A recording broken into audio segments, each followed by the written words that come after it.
What's up, and welcome back to another episode of Insights, the podcast built to help you with your recruitment and digital marketing.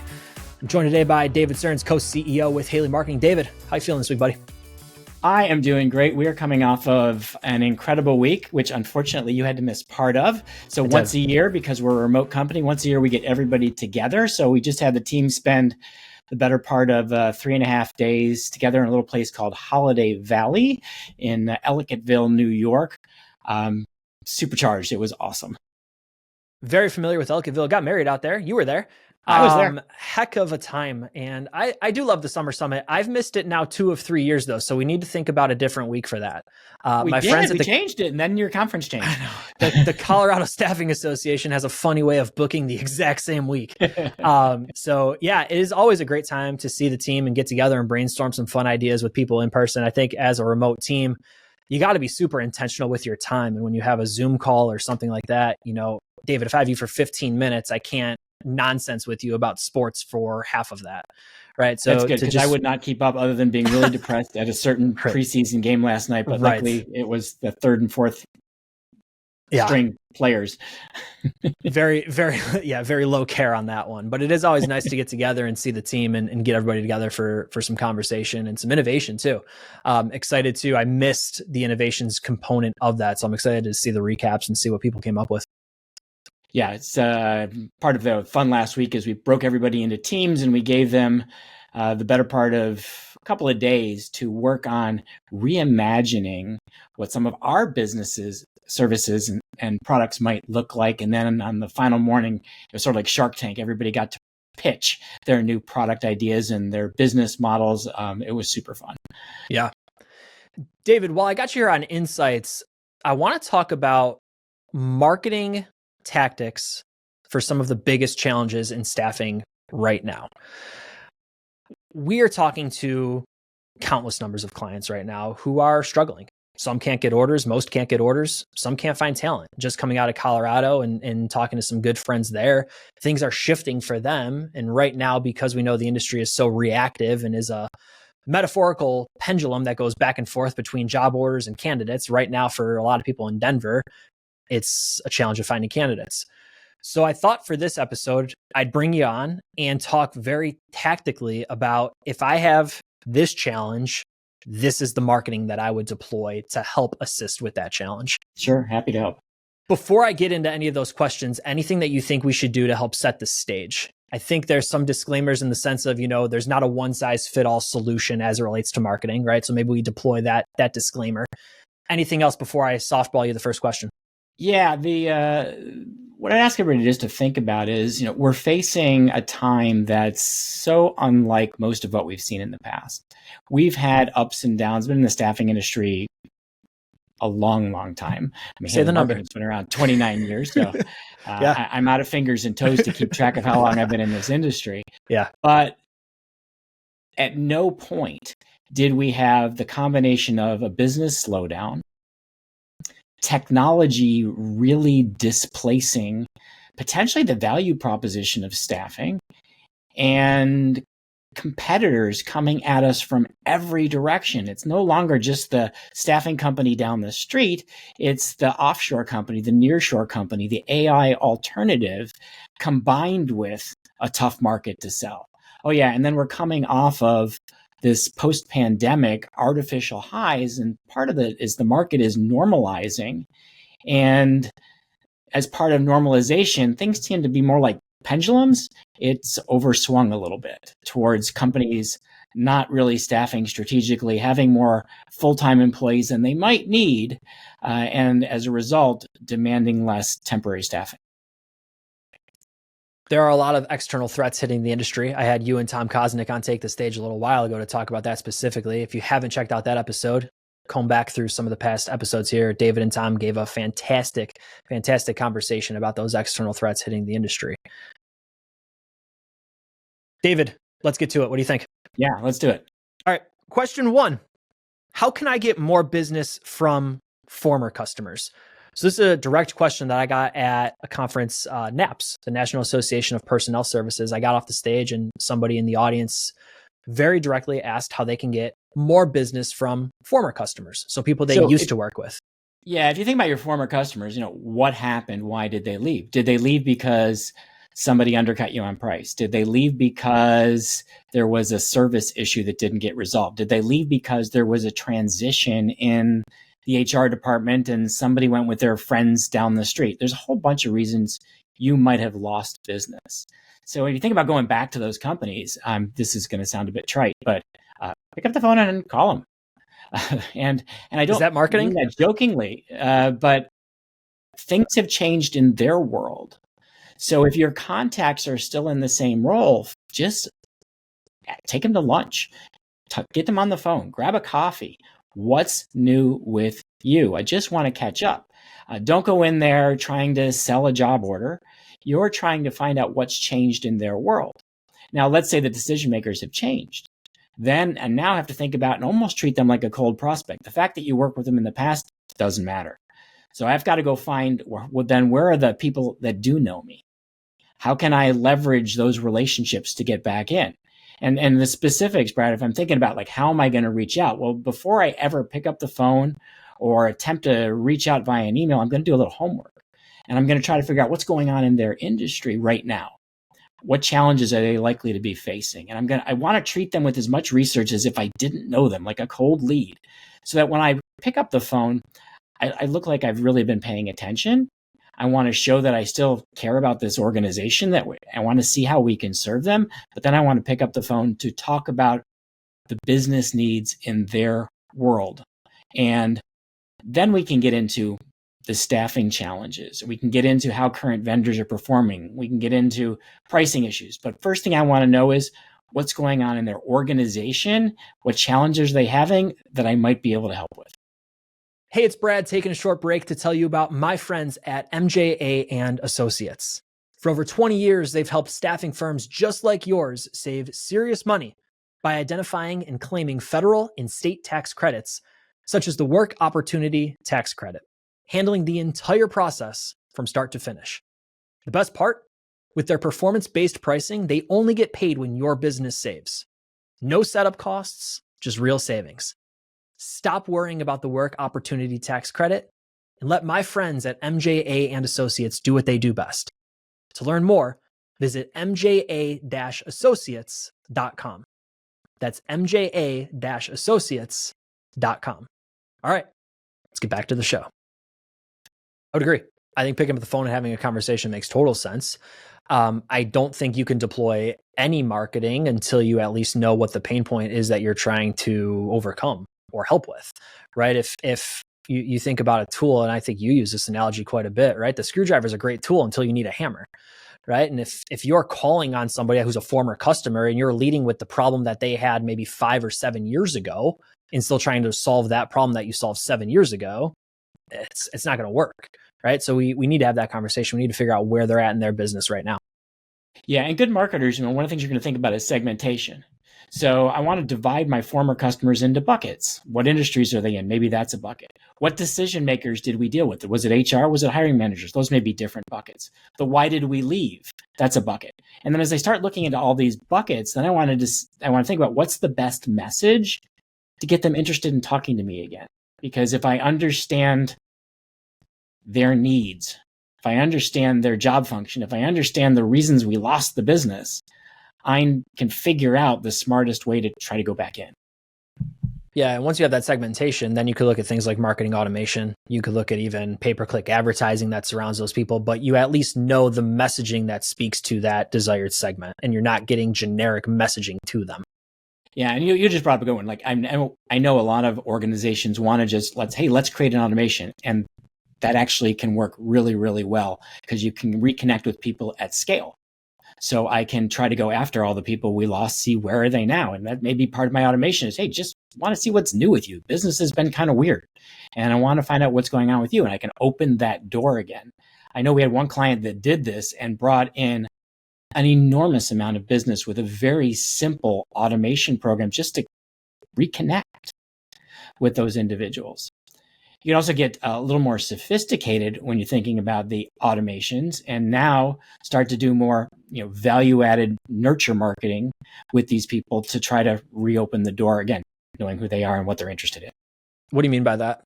value add, So nurture marketing. let me give you an example. Let's say you're head of HR for a manufacturing company and you stopped using us because business slowed down. So I can look at your industry and say, well, based on what I know historically about your industry, you're probably going to need people in Q4. So I might want to reach out to you and say, hey, Brad, I'm watching the news and I'm seeing that there are immigration challenges everywhere. And I know in your warehouses, you may be struggling to get quality people or to get the right people or have enough people. And if we wait till October, November, like we might have been able to do in the past, this year you might not get enough workers to meet your seasonal demand. So love to talk with you about strategies, how to get ahead on that kind of recruiting. So you'll hit the ground running when your busy season hits. Yeah. What I love about that, and I just shared this slide at the Colorado Staffing Association when I talk about what the best staffing and recruiting firms do differently, is act like consultants and not order takers. So in that case, you're not coming in asking for an order, you're not demanding an order, but you're consulting with the client because you know their business and their industry better than they do in some ways. And if you know the data and you know those seasonal or cyclical hiring trends, you can be a consultant, you can be a trusted advisor and not a necessary evil, because you can come in at such a different level than any other staffing provider that's coming in just trying to get an order. Absolutely.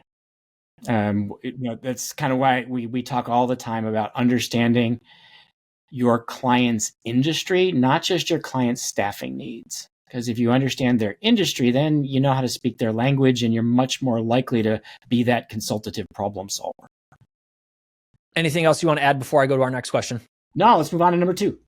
How can I get more business from my current customers? So one of the first things I would want to do is I would look at the people inside my client organizations with whom I have the best relationship. And I'd ask them, again, lunch, coffee, somebody who can have a real heart to heart. And then I want to find out, how many vendors do you guys work with and where do we stand? If they have 5 vendors, are we number 1 in the list? Do they treat all 5 equally or do they have favorites? And then I would also ask them very directly, again, this is friendly faces that I'm trying to talk to. What makes somebody be number 1 on your list? What do they have to do differently? Because I want to find out how I can earn a disproportionate share of their business, because almost every current client has more than one staffing vendor. So that's the first thing I would do. The second thing I would look at is, again, going to my context, are there places in your organization outside of what you do with us that you're using staffing, either for temporary help or direct hire recruiting? Are there other departments? Are there other skill sets? Because maybe there's opportunities to do things your client actually needs you for, but they didn't know that you do. So a really common problem for any business, and this isn't just staffing, is whatever you sell to someone first, they put you in a box and they think that's all you do. So you sell them light industrial staffing, they have no idea you can do finance and accounting, or they have no idea you can do clerical. Or if you go to a technical division, they don't know about that. And so it takes a very deliberate effort to cross-sell. And so what I want to do from my context is figure out where are cross-sell opportunities, who are the people to meet, and then, of course, if I can get a warm introduction, that's the best way. But if I can't get a warm introduction, put them on a more of a cold outreach program that explains the relationship we have with their organization, but shows specifically how this part of our company can serve as this part of their staffing needs. So that's where I would start with current clients.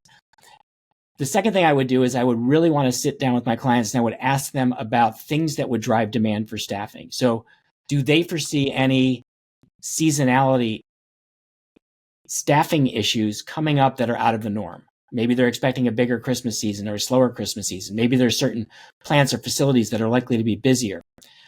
Maybe they're starting to invest in some capital expansion projects. I'm not going to go political on you here, Brad, but this kind of nonsense in the world with tariffs has made some companies think about how they're going to approach buying inventory, how they're going to approach expanding manufacturing operations. And when you get to CapEx projects, capital expenditures, those tend to be very labor intensive. And if I know that's coming up, there may be a 1 or 2 year window till there's a staffing need. And the staffing company that's only asking questions about today's needs is never seeing what's coming that far down the pipe. So I want to know where my clients are going so that I can figure out what kinds of talent they're going to need, and I can start being a partner for them months or sometimes years in advance of that need. Again, work to be that consultant, work to be that trusted advisor and not just that transactional order taker. Yeah, here you're a workforce strategy consultant. We're here to help you plan your upcoming needs, and we're going to help you estimate where are the gaps in the skills that you have as an employer that we as a staffing company can help you fill. Yeah. Let's assume that you didn't get the warm introduction. So David's staffing firm is working with Brad specifically. I did not give you that warm introduction to somebody else in my facility who has staffing needs. You know there's other staffing needs, but I didn't give you that warm introduction. What marketing might you deploy specifically to get in front of other decision makers in my facility or in my plant? So great question. And if I'm trying to go after leads I don't know, so let me step back for something and recommend something we do suggest that companies do when they're looking at clients, and that's to build an org chart. So go into your clients and look at who are all the decision makers around staffing. And so I can go, usually you want to try to go 3 levels high and 3 departments wide. Could be HR, could be purchasing, could be specific departments in the organization. And now we're going to try to look at, in those departments, what are the staffing needs? In those roles, what names do we know? And you can go as simple as putting into a spreadsheet and coloring the cells. Green means we know the decision maker, we have a great relationship. Yellow means, well, we know the decision maker, but we really don't have a relationship. And red means we don't even know who the decision maker is. We got to figure out who that person is. But to your question is, we're going after the red boxes here. We don't know the person, or the yellow boxes. We may have a name, and that's it. So here I need to think about how to do outreach. And I want to do something that makes a big impact to open the door. I might drop something off. I might mail something out. But then I want to immediately follow it up with calls, email, LinkedIn. And I'm going to try to acknowledge the relationship. I'm going to try to explain the testimonials, the results. If I have a scorecard from that organization, the scorecard performance that we've had for this company already. And I want to position myself, assuming they already have staffing vendors, but why consolidating their spend across departments might make some sense, and show them the value to their organization of having fewer vendors that are really good, that they have a great relationship with. Personalized case study, sell sheet, let's call it, for lack of better words, is interesting. I have never gone down that path. So if you're trying to cross-sell into an existing client and get deeper with that existing client, why would I give you a case study for somebody else when I already know I'm doing well for this specific individual in this role with their hiring needs? So having some collateral that backs that up and success stories and testimonials specific to that organization is a really interesting thought. And if you're cross-selling, now I may need ones that are external to the organization that show, hey, we can do this skill as well. You didn't know we could do this, but look at how we're killing it. Look at here's the size of our network that's in that skill set. Here's the performance reviews of the candidates and the clients who work in the skill set. Just wanted you to be aware that we could be having these same results for you, just like we do in this skill we already do. Yeah, I like that thought a lot. Would you do any sort of, I guess, social outreach, anything like that? LinkedIn messaging, I would assume. Anything you do direct social. Maybe because you know the person, direct right? messaging. I don't think I would just try to post on social and hope people see it. Right. But I would absolutely do direct messaging. I try to connect on LinkedIn. If I can't get a connection, if it's that cold lead, well, then I'm probably going to follow that person to start, and I'm going to probably start liking or commenting and some things doing just to create some brand awareness for me as a salesperson. And once I've done that for a little bit, then I'm going to reach out and I'm going to just introduce myself and explain the relationship. I don't want to be pushy, but I want to offer to be helpful. Yeah, I think that's important, right? I'm coming off of a lot of sales conversations on Take the Stage, and I'm learning a lot about the sales process and how to get into the right mindset, right? So if sales is a series of small agreements, what is the first agreement that I want a prospect to make with me? They're not going to have a one-call close. We're not going to get a business deal right now. So what is the agreement that I'm looking for? And trying to nudge people down that path. And I think that makes a ton of sense as well. You also want to think about their preconceived notions. So they're already thinking, I have vendors, so I don't need to look for anybody new. I'm busy, I'm stressed out. So anything that's extra on my plate feels like more work. So whatever I do has to feel painless to them. If I'm giving them information, maybe I'm summarizing something they need to know and I'm making it easier for them to get information. Maybe I'm giving them data that they don't easily have elsewhere. I'm doing something not just to add value, but to make their life easier, because if I'm asking them just to consume more information, that's more work. But if I can make their life easier, that starts to build trust. That builds likability. That gets me the opportunity for a conversation. Yeah, and that's difficult too, right? Because and I just had Jeff Mariola on who talked about loss aversion and really how to beat loss aversion, which is difficult, right? So if I am already working with 3 vendors, and now David, you're coming in saying, yeah, but and obviously you articulate this better, but you're saying, yeah, but life could be better if we go down this path. I'm taking a huge risk in trusting you because I already trust these 3 people over here. So in a lot of ways, the marketing messaging that you come in with could combat that. It could talk about that. It could talk about the easy process of shifting vendors or having, I guess, experience in what it is that you've done for other clients that you've worked with. But me, Brad, in my seat, I'm comfortable. I sort of have this level of status quo. And in a lot of ways, you're coming in and you're trying to shake that up. And I think the marketing messaging needs to articulate that. Yeah, you do want to come in that you're trying to shake up the status quo. And the strategies for doing that is not what most companies do. Mm-hmm. So how do most companies try to get in? I'm going to find problems with your current vendor and show how we're better access to talent. We're more reliable. We're faster. We ask better questions. We're more thorough. Those are great messages, but they sound like everybody else's great messages. What you really want to come in with is to show, what do we do that's different? So different can come from at least 2 things, but 2 I'll give you. Number 1, different can come in how I sell. My approach to the sales process doesn't look like everybody else's. So, today is the 18th of August that we're recording this on. We have a Lunch with Haley webinar coming up on Thursday where we're talking about building a sales playbook for restarting, reimagining how to drive growth. One of the strategies is to map out your current sales playbook. How do we sell? How do we prospect? How do we do discovery calls? How do we qualify? How do we send the presentation or the proposal? How do we close? You map that all out. And then you look and say, if it didn't have our name at the top of the page, would I look just like everybody else? Because if your playbook looks just like everybody else's playbook, it's time to tear it up and create a playbook that says, how do I make this experience of buying from our company feel totally different? And that could be an existing client where you don't have a relationship. That could be a cold prospect. That might be a former prospect to show them, we've really changed since you worked with us last. So I can differentiate the sales process in how I reach out. And the second thing you can do is actually differentiate what I'm offering. So in preparation for our webinar this week, I had a really fun conversation with my business partner. Yes, that's right, ChatGPT. And we were talking about the problems of selling staffing services and what the market has been going through. And we had a really great brainstorming session. And I do say we, because it was a fun back and forth that I had for about an hour on Sunday morning. You were talking to ChatGPT? Is that how you in this case, I was doing it with the keyboard. I wasn't doing it with the mic turned on, but I could have easily been doing it with the mic turned on. And one of the things we were discussing is, what can you sell? And we need to get beyond just temps and direct hire. So what do people want right now? Well, they want workforce solutions. So maybe there's like an MSP Lite, some sort of co-management program where you're taking a higher level of responsibility for planning workforce needs and filling it. If you've got bigger clients that are doing direct sourcing, you might look at direct sourcing as a service where you have your own private talent pool that you recruit for a specific client. And now you have a different pricing model because you're basically building a talent pool for that company. So they don't pay the same kind of rates they would pay if they were just getting a temp from you.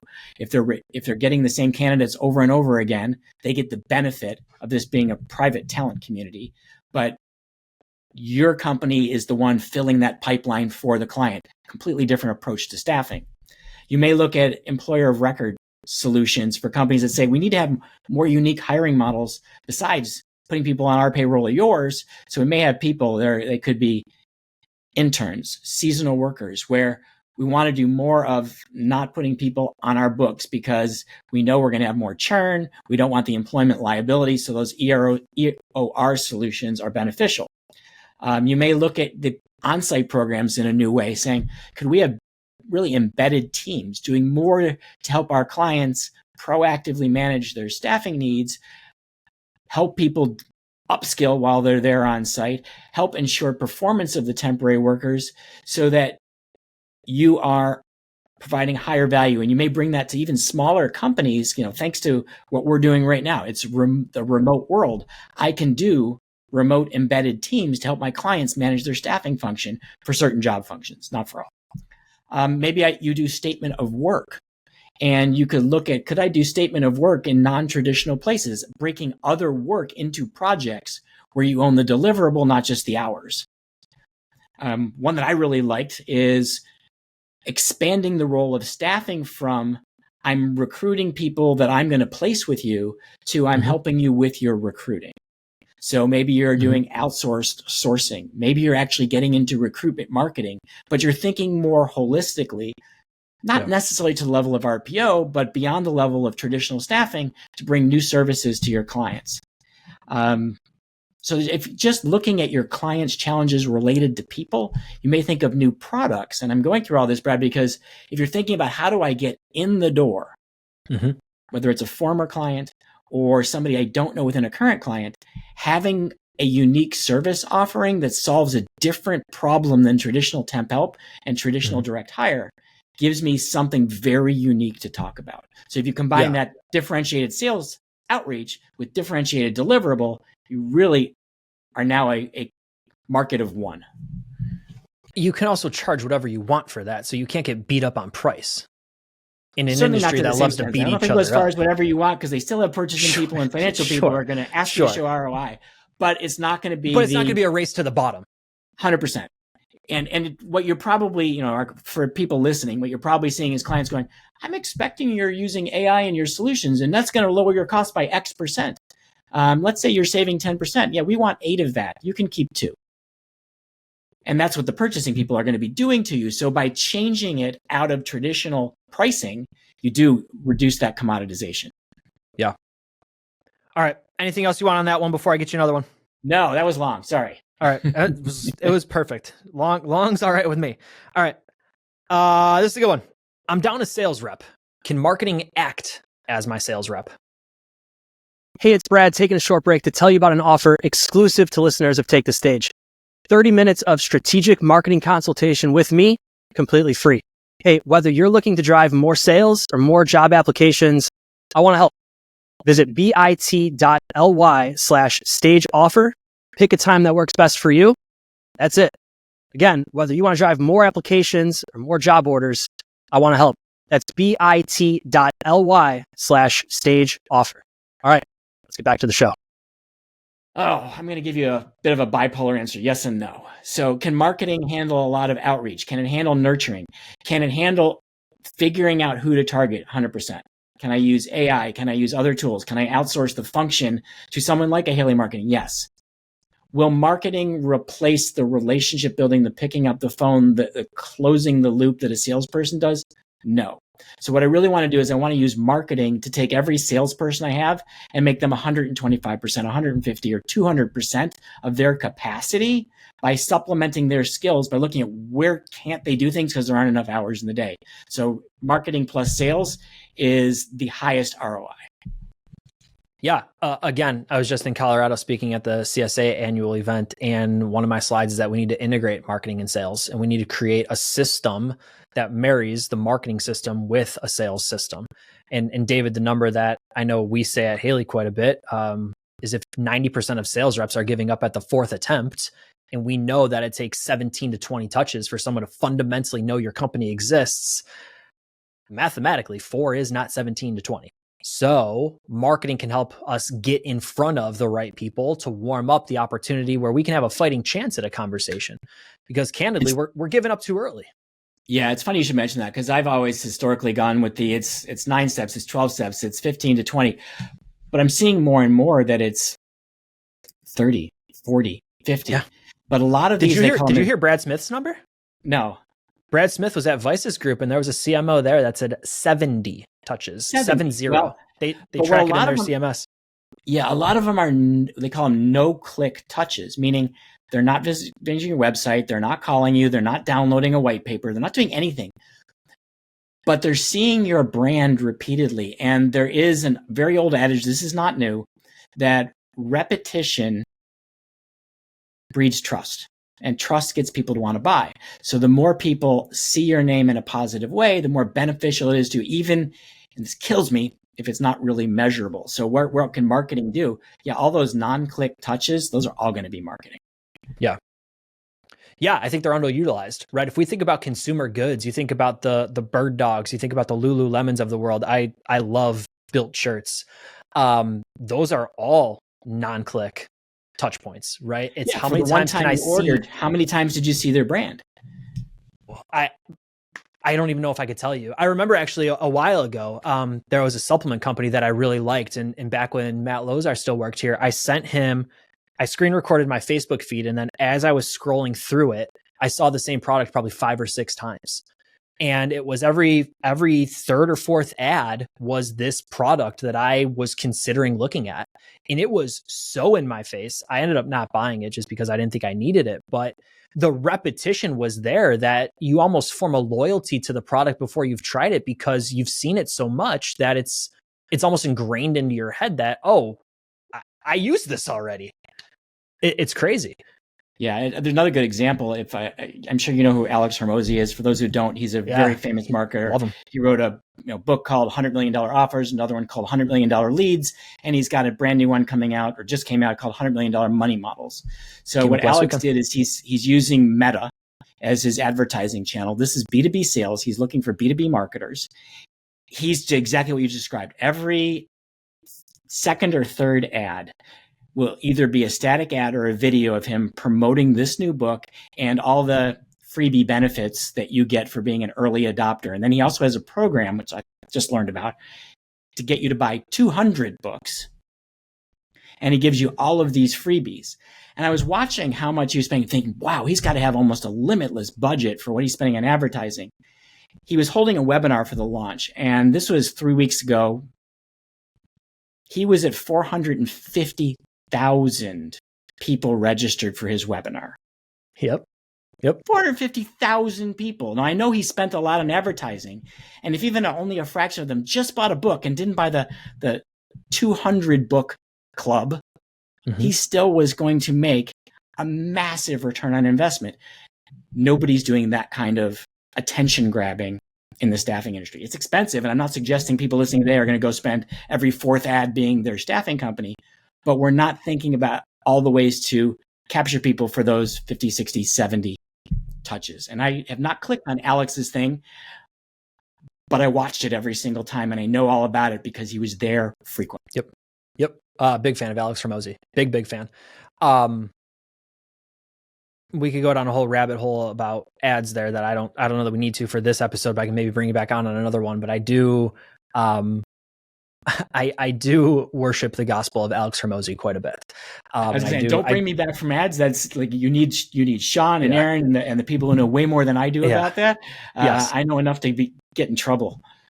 Yeah, I think we may have exhausted that one as well, David. You got time for one more? Absolutely. All right, this one is a good one, and this just came off of a client call, so let me see if I can read it to you cleanly here. Our area is just in a hiring freeze. We have 300 customers, but no one is buying right now. What can we do so that when they are hiring, we're the top of their list? We're who they call first. Okay, so first thing, I wouldn't take it for granted that, or even believe that it was completely honest that they're not hiring. There may be project needs. There may be ways of going around the hiring freeze. And I would absolutely want to be top of mind with my decision makers saying, what problems are you having and how can I help you solve them? But let's say this scenario is 100% accurate. There's no hiring going on. I do not want to come back in 3 months, 6 months, have my next call with my client or my prospect and hear, oh, ABC Staffing was in here last week. I'm so sorry. They just got our business. So now I need to be in front of them. And this goes back to what we talked about probably 20 minutes ago, nurturing. I need to have a defined process for nurturing these people, ideally as personalized to the individual, or if that's not feasible, personalized to their buyer persona, their job function, or personalized to their industry that's going out. This is where automation, this is where email marketing plays a big role. I need to be seen as being a helpful resource. The analogy we've used over and over again is thinking about it like a bank account. I'm going to start making deposits and they will compound over time. I'm investing in this relationship. So there is nothing better than going to someone you're saying, look, Brad, I know you have no budget to buy from me. You're not allowed. I'm not giving up. I'm not going to be pushy, but what I'm going to do is I'm going to be helpful for you. If I see something that's going to be really great for you in your role, with your permission, I'd like to share it. If I'm in the neighborhood, I'll drop something off if it's useful for you. I'm not going to waste your time, but I'm going to be a resource for you, because if your business is in a hiring freeze, you're struggling in some way, and I can help. I can help because I know a lot about people, and that's usually the biggest issue, the biggest expense for most companies. I can help in those areas. And then I would start that nurturing process. At a bare minimum, I'd have a newsletter with great content I'm sending out every month so I can see who's reading it, who's not reading it. I would probably do some direct, I'd put it with an automation, or I'd put even just reminders to myself, reach out to Brad. It's been a couple of weeks. And I would want to make sure I'm touching base. I used to say once a month, but now I would say 2 to 3 times a month in a high value way, not salesy, not pushy, but showing I understand what's going on in their world. I want to help with no expectation that they're going to call me until they need me. Yeah. The only thing that I would add here is social feels like a really good play in this case too. So if we're connecting with these people, making sure that we're sharing good content that relates to what it is that their pain points are, sharing good videos, sharing good articles, just personally, and being that trusted advisor online so that they consistently see us. I don't like to think of social media as a digital billboard, but if we can, again, for sake of the conversation, assume that these 300 companies are not hiring, but we're still connected with these 300 decision makers, we know they're going to use social media still. Outside of everything, David, that you said, I think having great content and being the authority and being the trusted person in this space, because we've niched down so far, I think is a great way for when that hiring does swing back, they know who to call. Yeah, and the socials, I would actually take it a step further than just being a billboard where I'm just sharing content for everybody to see. I would ideally have like a bingo card. And like, here's all my prospects that I want to stay top of mind with. And I'm going to check the boxes when I stay top of mind. And what I want to do is when I see something interesting, maybe it's for a CFO, here's a great piece of content that I came across. Yeah. I want to reshare that content. It doesn't have to be my content. I want to reshare that content, and I want to tag people in that role and check the box. And I don't need to tag. I don't do that all the time. It gets obnoxious. But I want to show people I'm thinking about them and not overdo it. So if I put 5, 10 people that I'm tagging in a piece thing, I think you guys would find this fascinating because you're in my network. That would be appropriate as long as I'm working my way through the list. We call that planned spontaneous recognition. So It feels to the recipient like you did something spontaneous, but it was actually very deliberate. And that's important, right? I am learning more and more from the sales coaches that I have the opportunity to speak with on Take the Stage that sales doesn't happen by chance, that you need systems in place.